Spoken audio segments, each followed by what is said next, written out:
السلام علیکم Matiullah Jan M J T V. Supreme court of Pakistan میں وفاقی حکومت نے خیبر پختونخوا اور بلوچستان کی حکومتوں نے بھی سپریم کورٹ کے اس فیصلے کو اپیل کی صورت چیلنج کیا ہے، جس میں سپریم کورٹ کے ایک بینچ نے، جس کی سربراہی جسٹس اعجاز الاحسن کر رہے تھے، فوجی عدالتوں میں سویلین شہریوں کے ٹرائل کو غیر آئینی قرار دیا تھا اور تقریباً 54 سال پرانے پاکستان آرمی ایکٹ کی اس شق کو کالعدم قرار دے دیا تھا، جس شق کے تحت سویلین شہریوں کے بھی فوجی عدالتوں میں ٹرائل ہوتے تھے۔ سپریم کورٹ کے اس تاریخی فیصلے کے بعد وفاقی حکومت کی طرف سے آج ایک باقاعدہ اپیل دائر کی گئی ہے۔ کسی زمانے میں سپریم کورٹ کے فیصلے کے خلاف صرف ایک نظر ثانی یا ریویو دائر ہوتی تھی، مگر پارلیمنٹ کے منظور شدہ نئے قانون پریکٹس اینڈ پروسیجر ایکٹ کے تحت اب آرٹیکل 184(3) کے تحت جو سپریم کورٹ فیصلے دیتی ہے، ان فیصلوں کے اوپر ایک اپیل کا حق دیا گیا ہے جو پہلے موجود نہیں تھا۔ آرٹیکل 184(3) کے تحت سپریم کورٹ براہ راست انسانی حقوق اور مفاد عامہ کے نام پہ کسی بھی معاملے کا نوٹس لے کے اس پہ سماعت کر کے فیصلہ دیتی تھی، اور اس کے خلاف صرف نظر ثانی ہوتی تھی۔ نظر ثانی بڑا محدود ایک انداز ہے سپریم کورٹ کے ججوں کے لیے کہ وہ اپنے ہی فیصلوں کو وہی جج سنتے ہیں، اور اگر کوئی غلطی ہو تو وہ اس کو درست کر لیتے ہیں یا اپنا فیصلہ واپس لے لیتے ہیں۔ جو بہت کم ایسا ہوتا تھا کہ نظر ثانی میں ایسا ہو جائے، مگر پریکٹس اینڈ پروسیجر ایکٹ کے آنے کے بعد اب یہ اپیل کا حق دیا گیا ہے، جس کا مطلب ہے کہ سپریم کورٹ کے فیصلہ دینے والے جج 184(3) کے تحت جو فیصلہ دینے والے جج ہیں، اب اپیل جو ہے وہی جج نہیں سنیں گے نظر ثانی کی طرح، بلکہ دوسرے جج سنیں گے۔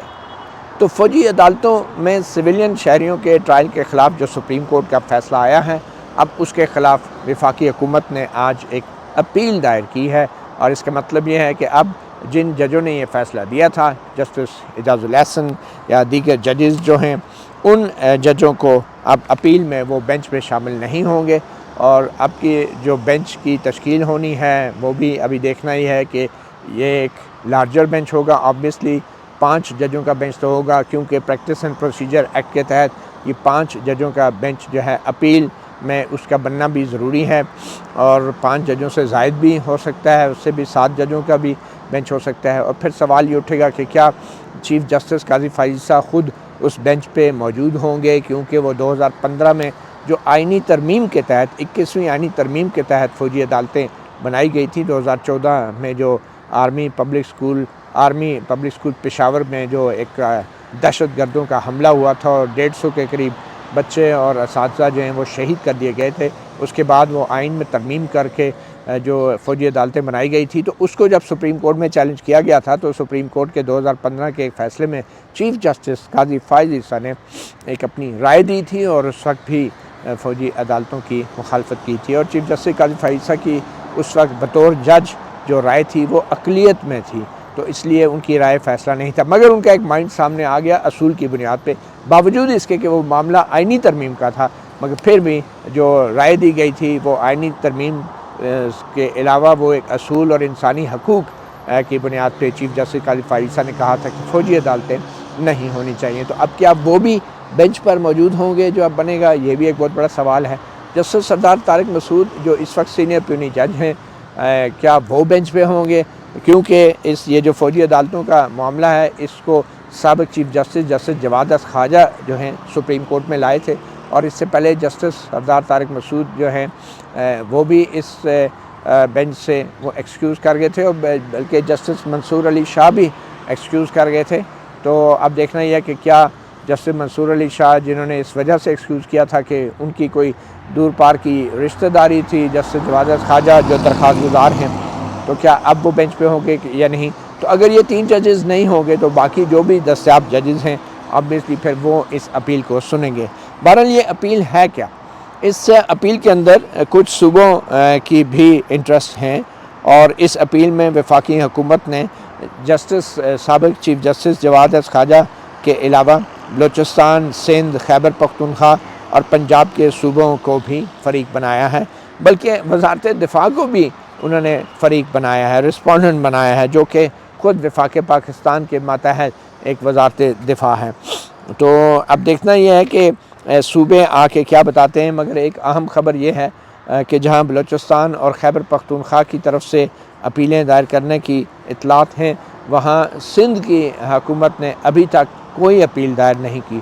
اور انتہائی قابل اعتماد ذرائع یہ بتا رہے ہیں کہ ابھی تک ان کا کوئی ارادہ نہیں ہے کہ سپریم کورٹ کے اس فیصلے کو چیلنج کریں، جس فیصلے میں سپریم کورٹ نے قرار دیا ہے کہ سویلین شہریوں کا جو ٹرائل ہے وہ فوجی عدالتوں میں نہیں ہو سکتا۔ آپ کو پتہ ہے اس ساری درخواستوں کا جو سپریم کورٹ میں آئی تھی آرٹیکل 184(3) کے تحت، ان کا پس منظر یہ ہے کہ 9 مئی کے واقعات میں پی ٹی آئی کے بڑی تعداد میں کارکنوں نے فوجی تنصیبات پہ حملہ کیا تھا، جلاؤ گراؤ کیا تھا، لاہور میں کور کمانڈر ہاؤس کو جلا دیا تھا اس کو، اور پھر اسی طرح میاں والی ایئر بیس پہ حملے ہوئے تھے عام شہریوں کی طرف سے۔ تو 102 یا 103 کے قریب عام لوگ جو ہیں ان کو گرفتار کر کے فوجی حکام کے حوالے کیا گیا، جو اس وقت بھی فوجی حکام کی تحویل میں ہیں۔ تو اب سوال یہ پیدا ہو رہا تھا کہ ان کے ساتھ کیا فوجی عدالتوں میں کیس چلنا چاہیے یا سول عدالتوں میں چلنا چاہیے۔ بڑی تعداد میں لوگ انسداد دہشت گردی کی سول عدالتوں میں بھی کیس کا سامنا کر رہے ہیں، مگر بڑی تعداد میں لوگوں کو پھر فوجی حکام کے حوالے بھی کیا گیا، ان لوگوں کو کہ جن کے بارے میں یہ ثبوت مل گیا تھا، ڈیفینٹ ایویڈنس تھا کہ وہ چھاؤنیوں کے اندر داخل ہوئے، کور کمانڈر گھر کے اندر داخل ہوئے یا میاں والی ایئر بیس میں داخل ہوئے، تو جن کی ویڈیوز اور ٹیلی فون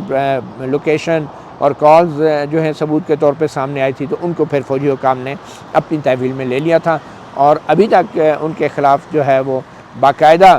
ابھی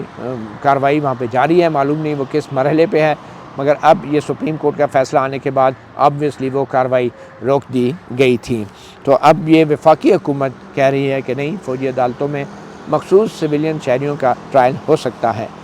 تو ابھی تک سندھ کی حکومت میں، اچھا سندھ کی حکومت نے کیوں نہیں ابھی تک اپیل دائر کی فوجی عدالتوں میں سویلین شہریوں کا ٹرائل نہ ہونے کے سپریم کورٹ کے فیصلے کے خلاف؟ اس کی ایک وجہ یہ بھی ہے کہ جسٹس مقبول باقر خود بھی ایک سپریم کورٹ کے جج ہیں، اور وہ اس وقت سندھ کے نگران وزیر اعلیٰ ہیں، اور وزیر اعلیٰ کی اجازت کے بغیر چیف سیکرٹری کچھ نہیں کر سکتا، اور پھر چیف سیکرٹری کی اجازت کے بغیر جو سندھ کے ایڈوکیٹ جنرل ہیں، جو سپریم کورٹ میں سندھ کے صوبے کے معاملات کو دیکھتے ہیں،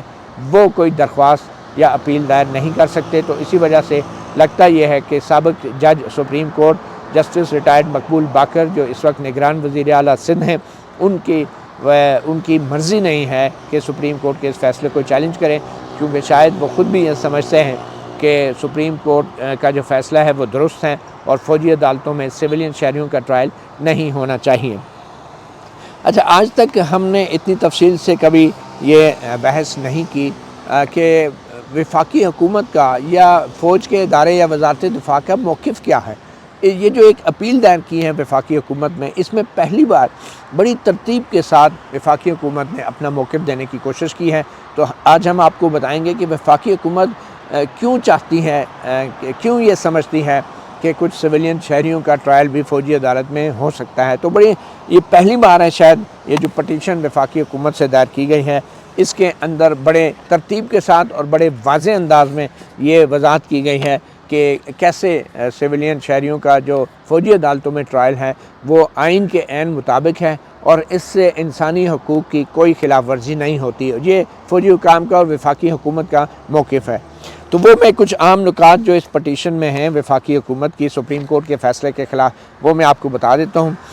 یہ فیصلہ جو ہے اس اپیل میں یہ کہا گیا ہے، یہ جو اپیل اب دائر ہوگی، کہ فیصلہ جو ہے سپریم کورٹ کا، اس کو کالعدم قرار دیا جائے، یہ اپیل منظور کی جائے، اور جب تک سپریم کورٹ اپیل کا فیصلہ کر نہیں دیتی اس وقت تک سپریم کورٹ اپنے اس فیصلے کو معطل کر دے اور اس پہ عمل درآمد روک دے۔ اچھا، اس کا مطلب یہ ہوگا کہ اگر یہ سپریم کورٹ کا فیصلہ معطل ہوتا ہے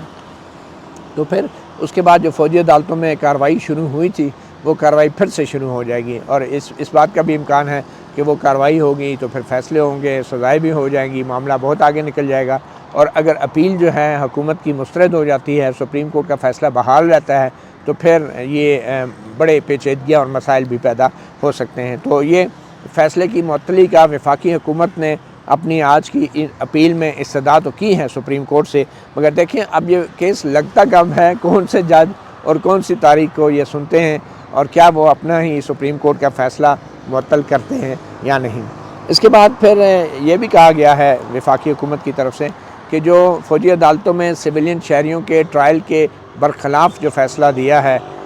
اس کا ابھی تک تفصیلی وجوہات سامنے نہیں آئی۔ یہ ایک مختصر فیصلہ ابھی تک آیا ہے، ابھی جب تفصیلی وجوہات آئیں گی تو وفاقی حکومت پھر اضافی وجوہات کی بنا پر مزید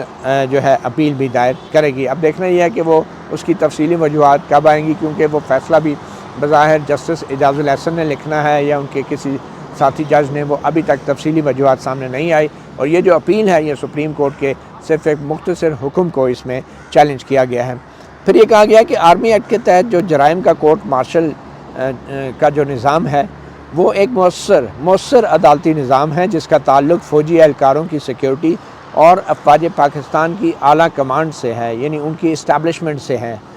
اور فوجی عدالتوں کی طرح دیگر محکموں میں بھی خصوصی قانون سازی کے ذریعے خصوصی عدالتیں بنائی گئی ہیں، جیسا کہ اینٹی نارکوٹکس فورس ہے، سروسز ٹرائبونل ہیں، اور ہر ایک کا الگ الگ قانون ہے، الگ الگ عدالتیں ہیں۔ جو کہنا چاہ رہے ہیں کہ فوجی عدالتیں بھی اسی طرح، اسی ترتیب اور اسی تسلسل اور اسی اصول کے تحت ایک الگ قانون کے تحت بنائی گئی ہیں۔ پھر آرمی ایکٹ اور متعلقہ قواعد ملزم کے منصفانہ اور شفاف ٹرائل کے حق کو یقینی بنانے کی ہر ممکن کوشش کرتے ہیں۔ قیام پاکستان سے لے کر آج تک فوجی اور سول عدالتیں ساتھ ساتھ کام کرتی رہی ہیں اور ایک لحاظ سے اپنے قواعد و طریقہ کار میں تقریباً ایک جیسی ہیں۔ پھر یہ بھی کہا گیا اس وفاقی حکومت کی اپیل میں کہ ایک طریقہ کار وضع کیا گیا کہ فوجی عدالتوں میں ہوتا کیا ہے، اور یہ پہلی بار شاید اس ترتیب کے ساتھ یہ بیان کیا گیا جو آج ہم ناظرین کو بتانے جا رہے ہیں۔ اس پٹیشن میں دیے گئے طریقہ کار کے مطابق سارا عمل فارمیشن ہیڈ کوارٹر سے جنرل ہیڈ کوارٹر کو لکھی گئی وقوعے کی ایک رپورٹ سے شروع ہوتا ہے۔ اس کے بعد ایک کورٹ آف انکوائری ہوتی ہے جس کا حکم کمانڈنگ آفسر یعنی CO دیتا ہے تاکہ اس وقوعے کی تحقیقات کی جا سکے۔ سویلین ملزمان کو آرمی ایکٹ کے سیکشن 73 اور 76 کے تحت گرفتار کیا جاتا ہے۔ سمری آف ایویڈنس کے دوران ملزمان کو گواہان پر جرح کرنے کی اجازت ہوتی ہے۔ اس کے بعد فرد جرم عائد ہونے کی کارروائی ہوتی ہے۔ اس کے بعد فیلڈ جنرل کورٹ مارشل کا عمل شروع ہوتا ہے۔ ملزم اپنے دفاع کے لیے مرضی کا وکیل اور کسی بھی اپنے دوست سے مشاورت کر سکتا ہے۔ ملزم کو اپنے دفاع کے لیے ثبوتوں کی تفصیل بھی دی جاتی ہے کہ یہ آپ کے خلاف ثبوت ہیں۔ ملزم اپنے قانونی مشیروں سے خط و کتابت کر سکتا ہے اور کسی بھی گواہ سے سوال جواب کر سکتا ہے۔ ملزم فوجی عدالت کے کسی بھی رکن یا جج پر اعتراض کر سکتا ہے جس کے بعد باقی ججوں کی اکثریت سے اعتراض کا فیصلہ ہوتا ہے۔ یعنی کسی ایک جج پہ اعتراض ہوا فوجی عدالت کے تو جو باقی ججز ہیں وہ اکثریت سے فیصلہ کرتے ہیں یہ اعتراض درست ہے یا نہیں۔ اگر درست ہوگا تو جج کو اس عدالت سے کو چھوڑنا پڑے گا، اگر نہیں ہوگا اکثریت سے کہتے نہیں رہے گا تو پھر وہ جج اپنا کام جاری رکھتے ہیں۔ جج کے اوپر اعتراض نمٹنے کے بعد فوجی عدالت کے جج حلف اٹھاتے ہیں۔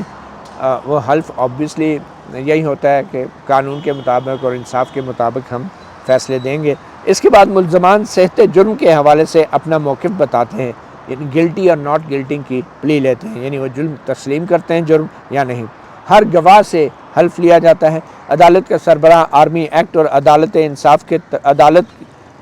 انصاف کے تقاضوں کے مطابق عدالتی کارروائی چلانے کا ذمہ دار ہے، یعنی جو president of the military court ہے یہ اس کی ذمہ داری ہے کہ وہ شفاف طریقے سے عدالت چلائیں۔ آرمی قواعد کے مطابق فوجی عدالت کے جج بند کمرے میں مشاورت کرتے ہیں، مگر چاہیں تو کھلی عدالت میں جج ایڈوکیٹ جنرل جو آرمی کا جو ایک قسم کی آرمی کی جو محکمہ قانون ہوتا ہے اس کا مشورہ لے سکتے ہیں، جیگ جس کو کہتے ہیں، جس کے لیے بند کمرے کی مشاورت معطل کر کے ملزم کی موجودگی میں بھی جیگ سے رائے لی جا سکتی ہے۔ فوجی کورٹ کا فیصلہ تحریری طور پہ ریکارڈ کیا جاتا ہے جو اکثریتی ووٹ سے ہوتا ہے۔ اگر ووٹ برابر ہوں تو وہ ملزم کے حق میں تصور ہوتا ہے وہ فیصلہ۔ فوجی عدالت سے ملی سزا کو تصدیقی افسر یعنی جو ایک کنفرمیشن آفیسر جو کنفرم کرتا ہے وہ اس سزا کو کم بھی کر سکتا ہے اور ختم بھی کر سکتا ہے، بلکہ اس سزا کو برقرار بھی رکھ سکتا ہے۔ اس کے بعد جو سزائے موت ہے، سزائے موت، عمر قید یا 3 ماہ سے زائد جیل کی سزا جب اگر کسی ملزم کو ملے تو اس کے خلاف ملزم کو اپیل کا حق ہوتا ہے۔ فوجی عدالتوں کی کوئی بھی کارروائی ہائی کورٹوں میں چیلنج کی جا سکتی ہے، ریٹ درخواست کے ذریعے، یا کوئی اپیل نہیں ہے، ریٹ کے ذریعے اگر یہ کارروائی بدنیتی پر مبنی ہو یا مجاز فوجی عدالت کے سامنے نہ کی گئی ہو یا ایسے فورم پر ہو جو قانون کے تحت بااختیار نہ ہو. یعنی اس میں آرمی ایکٹ میں یہ نہیں ہے کہ آرمی کی عدالت کی سزا کے خلاف آپ ہائی کورٹ میں جا سکتے ہیں، یہ آئین کے اندر ہے، لیکن اس میں آپ کو ثابت کرنا پڑے گا کہ یہ بدنیتی ہے. تو ریٹ جو ریسٹرکشن ہے، اپیل کا حق نہیں ہے آرمی ایکٹ کے تحت، فوجی عدالتوں کی سزاؤں کے خلاف اپیل کا حق نہیں ہے. بالکل ویسے ہی اپیل میں اور ریٹ میں فرق ہے جتنا ریویو میں اور اپیل میں فرق پریکٹس اینڈ پروسیجر ایکٹ کے تحت واضح کیا گیا ہے. تو یہ اپیل کا حق پھر بھی فوجی عدالتوں کی سزاؤں کے خلاف نہیں ہے، ریٹ میں ہے. آئین کے تحت فوجی عدالت کے فیصلے سے ملزم کے علاوہ کوئی اور متاثرہ شخص بھی اعلیٰ عدالتوں میں اپیل دائر کر سکتے ہیں. یہاں پہ انہوں نے اپیل تو لکھا ہے، لیکن یہ بھی اعلیٰ عدالتوں میں بیسیکلی ریٹ کا اختیار ہے. آخر میں صدر مملکت کو بھی کسی بھی فوجی عدالت سے دی گئی سزا کو معاف کرنے یا اس میں کمی کرنے کا آئین میں اختیار دیا گیا ہے. پریزیڈنٹ آف پاکستان جو پریزیڈنشل پارڈن ہوتی ہیں، تو یہ ایک طریقہ کار ہے. آگے جا کے وفاقی حکومت اس درخواست میں لکھتی ہے کہ فوجی عدالتیں آئین میں درج عدلیہ کی تعریف میں نہیں آتی، کیونکہ ایک دلیل یہ دی گئی تھی کہ آئین کے تحت سپریشن آف جوڈیشری ہے، یعنی اختیارات کی تقسیم ہے. عدلیہ جو ہے وہ حکومت سے الگ ہے، تو جو انتظامی عدالتیں ہیں وہ عدالتیں نہیں کہلائی جا سکتی، تو ان کے اوپر حکومت کا کنٹرول عدالتوں کے اوپر نہیں ہونا چاہیے. جبکہ جو فوجی عدالتیں ہیں ان کے اوپر انتظامی حکومت کا کنٹرول ہوتا ہے، کیونکہ فوج ایک ماتحت محکمہ ہے حکومت کا، تو فوج کے نیچے جو عدالتیں ہیں وہ حکومت کے ماتحت ہو جائیں گی، تھیوری میں تو ہوں گی. تو اس لیے یہ فیصلے میں یہ کہا گیا تھا کہ یہ جو سویلین شہریوں کا ٹرائل ہے فوجی عدالتوں کے نیچے، تو یہ سویلین شہریوں کا ٹرائل اس لیے نہیں ہو سکتا کہ فوجی عدالتیں جو ہیں وہ عدالت نہیں ہیں، وہ محکمانہ ایک فورم ہیں، اور یہ سپریشن آف جوڈیشری کے برخلاف ہے. تو اس میں کہا گیا ہے کہ جو جوڈیشری کی تعریف ہے آئین کے اندر، اس میں فوجی عدالتیں کہیں بھی جوڈیشری کی تعریف میں رکھی نہیں گئی، یہ ایک محکمانہ فورم ہے. تو اس لیے یہ کہنا کہ فوجی عدالتوں کو بھی آزادانہ ہونا چاہیے اور وہ اس لیے وہاں پہ سویلین کا ٹرائل نہیں ہو سکتا کہ وہ عدالت نہیں ہے، یہ کہنا درست نہیں ہے. اور نہ ہی فوجی عدالتوں کو اس زاویے سے دیکھنا چاہیے کہ وہ آزاد عدالتیں نہیں ہیں، وہ ایک فورم ہے. اور آرمی ایکٹ اور ایک قانون کے تحت جس طرح دوسرے محکموں میں قانون کے تحت ٹرائبرل بنے ہیں، اسی طرح فوج میں بھی بنے ہیں. تو یہ یہاں پہ وفاقی حکومت کہہ رہی ہے کہ فوجی عدالتیں جو ہیں نہ تو ہائی کورٹ کی ماتحت ہیں نہ وہ سپریم کورٹ کی ماتحت ہیں، وہ ایک محکمانہ فورم ہے. اور وہ جب فورم فیصلہ دے دیتا ہے تو اس کے خلاف ریٹ میں یا اپیلوں میں اعلیٰ عدلیہ میں اپیلیں دائر کی جا سکتی ہیں. فوجی عدالتیں آئین میں درج عدلیہ کی تعریف میں نہیں آتی، جیسا کہ ماتحت عدلیہ وغیرہ. فوجی عدالتیں ہائی کورٹوں کے ماتحت عدالتیں نہیں ہوتی، مگر صرف بدنیتی اور غیر مجاز اقدامات کے تحت ہی ہائی کورٹ ان کے فیصلوں میں مداخلت کر سکتی ہے. یوں عدلیہ اور انتظامیہ کی علیحدگی کا اصول فوجی عدالتوں کے حوالے سے لاگو نہیں ہوتا. آئین میں درج انسانی حقوق کا اطلاق فوجی عدالتوں پر لاگو نہیں ہوتا، کیونکہ یہ عدالتیں آرمی ایکٹ کے تحت فرائض کی انجام دہی کا حصہ ہیں. یعنی انسانی حقوق کا جہاں تک معاملہ ہے تو فوج کے جو اہلکار ہیں اور جو افسر ہیں ان کو آئین میں بھی ان کو وہ بنیادی حقوق حاصل نہیں ہیں جو عام شہریوں کو حاصل ہیں، اور آئین میں بھی یہ واضح کیا گیا ہے. تو اس لیے یہ کہنا کہ فوجی عدالتوں میں جو سویلین شہری ہیں ان کو انسانی حقوق نہیں حاصل، تو اس لیے اس بنیاد پہ آپ یہ فیصلہ نہیں دے سکتے تھے کہ سویلین شہریوں کا فوجی عدالت میں ٹرائل نہیں ہو سکتا. تو یہ وہ اپیل ہے. اب دیکھیں کیا یہ اپیل ٹیک اپ ہوتی ہے یا نہیں، اور پھر ہم نے یہ بھی دیکھنا ہے کہ کیا جو سندھ کی حکومت ہے وہ کیا موقف لیتی ہے، کیونکہ وہاں پہ ایک سابق سپریم کورٹ کے جج جسٹس مقبول باقر وزیر اعلیٰ ہیں، اور انہوں نے یہ فیصلہ کرنا ہے کہ سپریم کورٹ کے پرانے فیصلے کو جو کہ فوجی عدالتوں کے خلاف آیا ہے، ان کے اختیارات کو جس میں محدود کیا گیا ہے صرف فوجی اہلکاروں کی حد تک، کیا اس کی وہ حمایت کرتے ہیں chief minister Sindh justice retired Maqbool Ali Baqar, یا پھر اس کی مخالفت کرتے ہیں. مطیع اللہ جان، MJ TV سے اتنا ہی. اجازت دیجیے. اللہ حافظ.